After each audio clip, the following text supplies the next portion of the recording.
Hello all and welcome back. Thank you so much everyone for continuing to get in touch, sharing your thoughts and opinions. The best place to do so, comment section below. And if you have a longer story, maybe with some pictures, you can email hi@tuesdayatdobbs.com. I'm delighted to say we have just put in a mammoth new order ready for the Christmas rush of our book, The Lost Biker Stories, charting some incredible tales from the 1950s all the way through to the 1980s.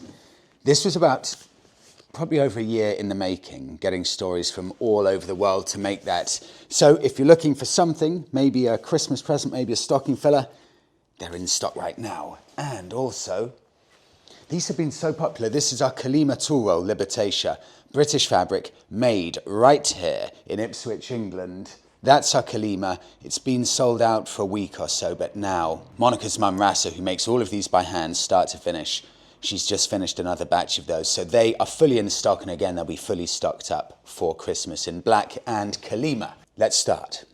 Winter hacks. I love this topic. This is brilliant because it makes biking, for a lot of people, it means the difference between biking all year round and just having your bike as a summer toy, for example. A winter hack allows fun on motorbikes 365 days a year. I said last week, winter hacks are a thing of the past. Motorbikes now are so well built, there is no point in winter hacks because modern bikes don't really rust. You may get a bit of rust on a screw here or there, but they don't really rust. Spray them with a bit of protector, Lanagard, WD-40, whatever you fancy using, and they're going to be fine. I say this from experience, riding year round on many different bikes, and anything from the year 2008 onwards, rust protection's so good, I've never had a speck of rust. You don't need a winter hack. My personal opinion, a lot of people disagree with me. Let's begin. This is from, I haven't saved the name, I'm so sorry. Freddie, a winter hack doesn't have to be for rust, but rather for comfort. Heated grips, for example, a seat and wind protection.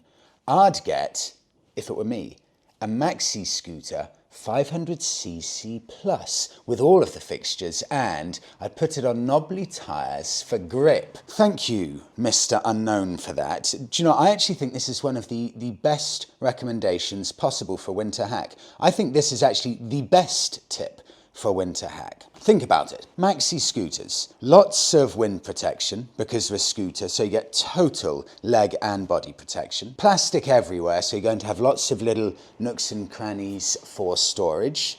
No chain, so you don't have to be adjusting the chain. Really ridiculously comfortable seat. And if you get a 500cc plus variant, look, it's as good as a motorbike. You could argue that the Honda Goldwing is basically like a scooter now, looks-wise. And I'm going to go for, when it came out in 2003, who can guess what it is? The biggest maxi scooter that had ever been made. Came out in 2003, I think it went through all the way to 2015. Who can guess yet? 54 horsepower, 238 kilos. It's a big beast, a 650cc. Any guesses? The original, the ultimate Suzuki Burgman, 650 specifically. I think this represents not just a very sensible, practical winter hack. I think it represents something really fun and different, because if we've got our motorbikes, for example, for the beautiful weather, why not go for something completely different? And a maxi scooter is completely different. It ticks every required box for winter hack, and I found the one that I would buy on Facebook Marketplace. It's right here, £1,750 for 2008 model, 15,000 miles on the clock, excellent condition, new drive belt rollers plus oil and filter change, genuine reason for sale. Look at that, it's even got a back box with that massive front windscreen. It's perfect. Look no further, winter hacks, maxi scooters. But if you cannot bring yourself to considering a maxi scooter, Mr. B 1967 says this: Freddie, for that winter hack gentleman, if he wants a bike, an old cheap Honda NTV 700 is perfect for that. Shaft drive too. Who wants to be doing chain maintenance, especially in the cold, dark winter? Exactly that. Let's take a look. Honda, well, the Honda NTV 700, otherwise known as the Deauville, otherwise known in some people's eyes as the Honda Deauville, the dullest motorbike ever made, but I personally disagree with that. I don't think it's possible to have a dull motorcycle, and I like a good, honest workhorse, and that is exactly what the Honda Deauville is. This is the one I found that I think is perfect. 2008 model, £1,500, listed 5 weeks ago, even at this appealing price. The owner has been using it to commute between Essex and London, doesn't need the luggage space anymore because he's relocating to London. Good condition, owned it for a year, a few little bumps and scrapes and some holes in the panniers, like this one, but I'm delighted by that because it means you're not going to be precious with it, and that's exactly what a winter hack's for. Damage like this means you're going to get the bike at a relative bargain price, and you won't care if you drop it, which you may well do because it's a winter hack with slippery conditions. I would argue that they are the two best winter hacks you can get. Move on. Fulfilling my dream. I like a story like this. This comes in from Woody and his wife. Freddie, I retired early and decided to fulfill my lifelong dream of owning a bike. I bought a Kawasaki Versys 650 and a Royal Enfield Classic 350, both brand new, with the blessing from my wife, who wasn't keen on me having a bike, but knew how much I wanted one. She used to say how you wouldn't find me dead on the back of one of those things. Then one day she asked if I'd like to take her out for a short ride on the Classic 350. Just around the block, of course. So we set off, and 5 minutes later we were nearly back home. But she said, carry on a little bit further. It turned out that we were out all afternoon, and she absolutely loved it. She'd been bitten. Last year we took our first trip together to the Isle of Man, where we rode the TT Mountain Circuit, and a few weekends away in Wales. How many people have done exactly this? What I'm about to read out is, I think, probably one of the single biggest motorcycle moves. When I was at the Motorcycle Live, the MCL show this weekend, which was excellent, by the way, more people I spoke to than any other had this exact model of bike by such a huge distance, it doesn't even have any competition. Get ready for the bike in question. Carrying on from Woody, we decided that we needed to upsize for more comfort. My dream bike was a BMW GS, but I thought I'd never afford one. But then I found it. 2018 model R1200GS sat in a showroom with less than 6,000 miles on the clock. It was like brand new and within budget. The deed was done, and I've never looked back. It goes to prove that you can have your dream bike if you have one a few years old and in the right condition. So far this year, we've toured, listen to this, straight into biking after retirement already. Toured France, Normandy, attended the local Distinguished Gentleman's Ride, rode the Ring of Kerry in Southern Ireland, toured the Picos in northern Spain, and just got back from a trip in the Lake District. Oh, and by the way, this is interesting, nobody waves to us on the GS, but everyone waves to us when we're on the Classic 350. What's all that about? Woody, I'll tell you, a few years ago someone told me, and I think it may be true, BMW GS riders now have the same reputation as Harley Davidson riders had about 10 years ago. My personal experience, I find GS riders actually pretty decent. I've never had an issue with them, but a lot of people think GS riders are just as bad, if not worse, than Harley riders for only waving at GS riders. Let me know your thoughts on what you think about that. Great pics as well, Woody. It's just so inspirational seeing stuff like this. I love it. Now on to Bike of the Week, or I should say Bikes of the Week. I got insanely carried away by this, so much so that my Bikes of the Week are covering over half of this podcast episode. I think I got carried away because of my recent time in Morocco on a little adventure bike, the mountain goat of adventure bikes, the little Himalayan 450. I'm about to give some of my expert advice, but before I do begin, I thought I'd share some of the feedback on my advice from last week, when I recommended to Rafał, the Polish gent, who wasn't sure if he should buy a Triumph Bobber or more practical T120. I said, go out and buy your Triumph Bobber, the dream, and make it work for you. And here's some of the feedback on my advice. Ben says, Rafał, ignore what Freddie said.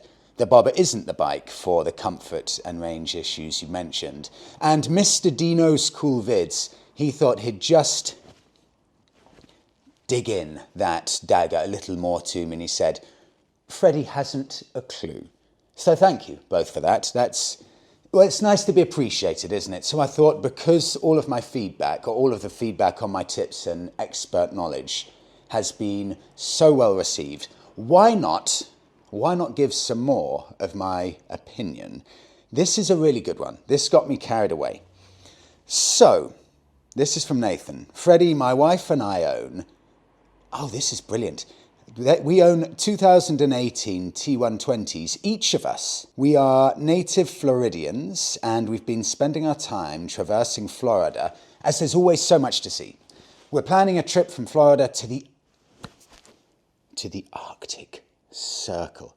Florida to the Arctic Circle.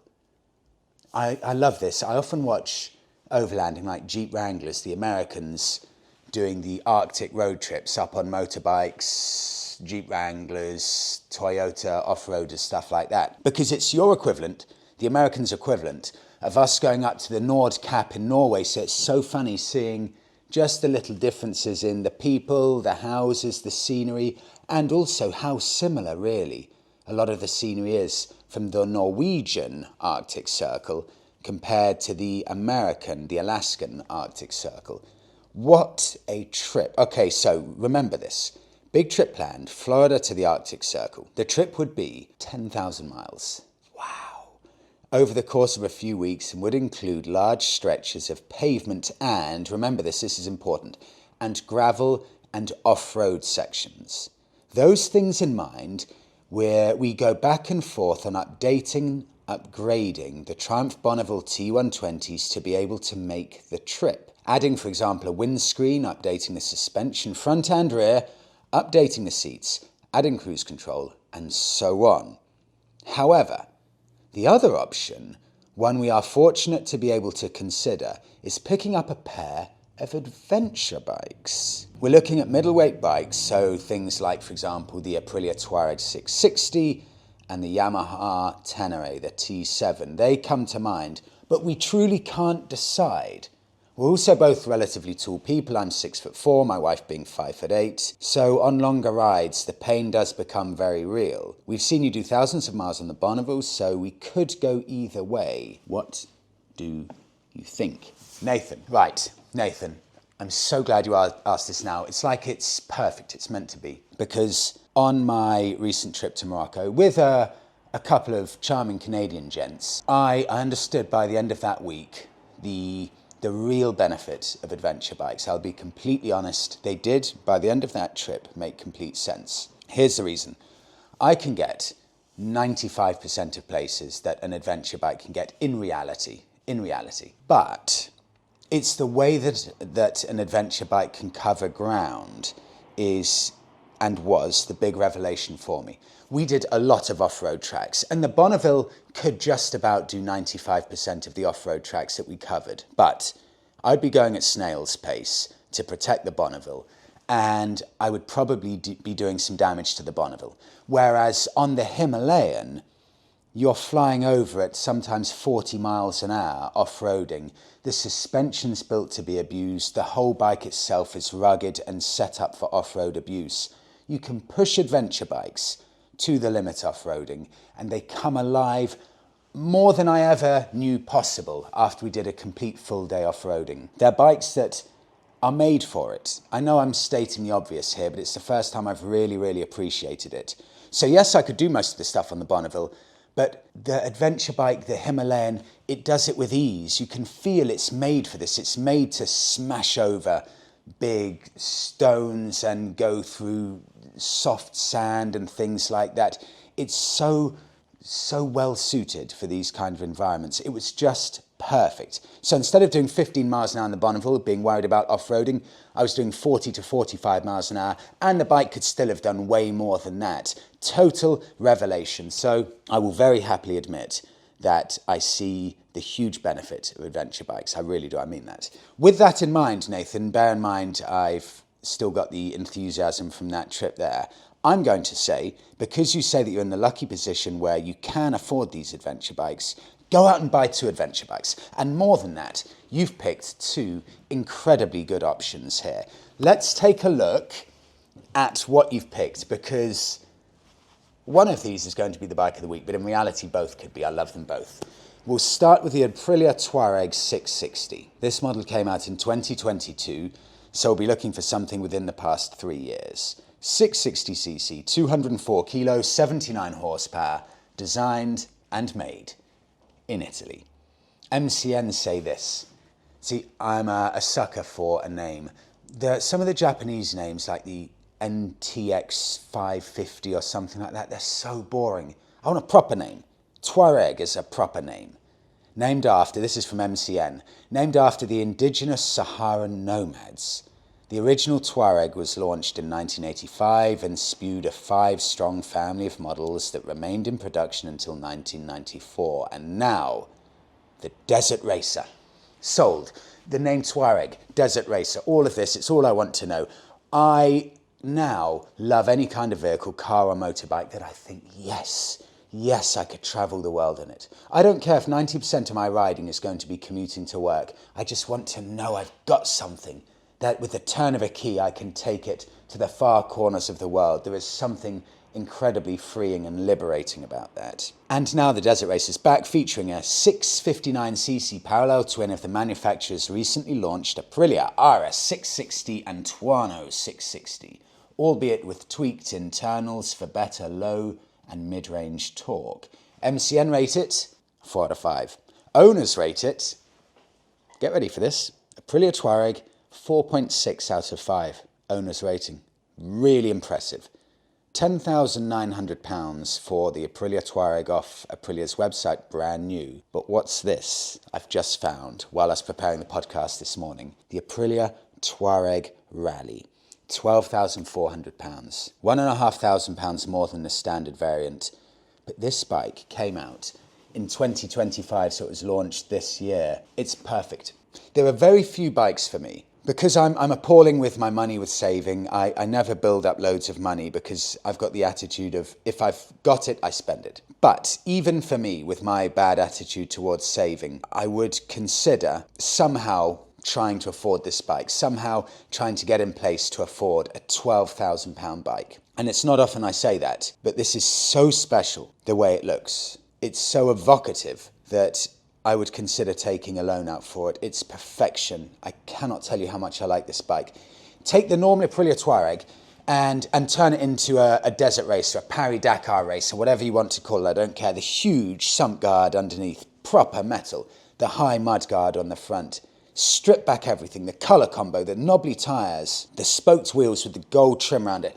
It's perfect. I love it so much. Everything about it, every centimetre of it. It's only just come out this year, so you are not going to get any bargains at all. You're not going to get anything cheap secondhand. You're going to have to spend £12,400 on that. But my Lord, is it worth it for that money? Yes, yes. I'll read a little bit about the Tuareg Rally now, just in case you're not sold on it. The unbeatable, this is on Aprilia's website, the unbeatable Queen of Africa is finally available. Following on from the success of the Tuareg racing project comes the Aprilia Tuareg Rally, an unashamed derivation of the competition version crowned Queen of Africa in the Africa Eco Race. The new benchmark in twin cylinders is set to dominate the most challenging off-road itineraries. Rally replica. The Aprilia Tuareg Rally is available in the very same distinctive rally race replica colour of the bike ridden by Jacopo Ceruti when he crossed the legendary Dakar finishing line in first place. The fork, wheel rims, handlebar, designed for the very toughest enduro riding. I could go on and on. I love this bike. Big thing here. Lots of extra things they've added to make this bike even more hardcore. One big thing, 204 kilos for the standard Tuareg, drops down to 199 kilos. That's a 5 kilo weight loss for this bike. Sign me up. Let's find, look, I'm not going to find this secondhand, so I'm going to go for an original Aprilia Tuareg. for £5,995, 2023 model on Facebook Marketplace. And even so, this is a lovely looking bike, and sub 6k for a 2-year-old Tuareg. This is superb value. I really like the colour combo. It's got that rugged crash plate underneath it, immaculately maintained.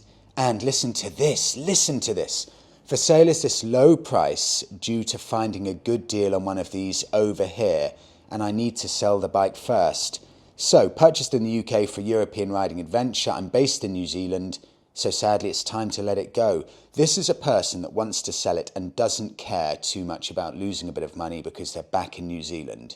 Extremely tidy, runs beautifully. Someone grab this. This is a perfect opportunity here. Very rare to get something like that with the seller in the situation that they are in. Now to the second, Yamaha T7.